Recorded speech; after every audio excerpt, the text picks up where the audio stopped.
The Goldman, obviously you've taken a lot of hits on the Goldman Sachs thing.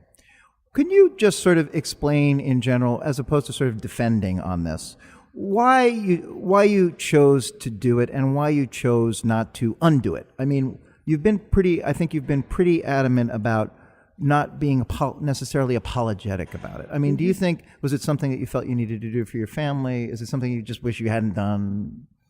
Look, I have a record when it comes to the financial industries market. I have a long history of opposing a lot of what they're doing, trying to change behaviors. And I never voted for a bill that unleashed swaps and derivatives the way Senator Sanders did. So my record is actually quite a contrast with his record when you really look at what caused the collapse in '08, because it wasn't just the big banks. It was investment banks like Lehman Brothers. It was AIG, the big insurance company. It was Countrywide Mortgage.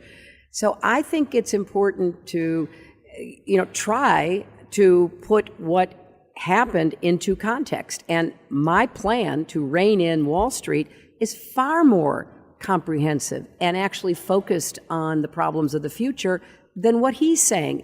It took me a while after hearing him in the campaign to realize he was talking as though Dodd-Frank never passed.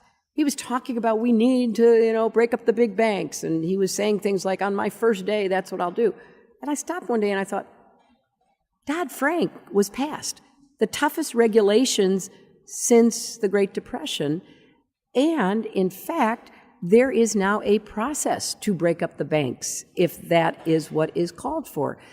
So I found it a little bit bewildering that based on my record and based on my proposals, that anybody would be raising questions about anything. Because people who ask me to speak, whether they're auto dealers or cardiologists or banks, they know where I stand because I've been very transparent and open about that.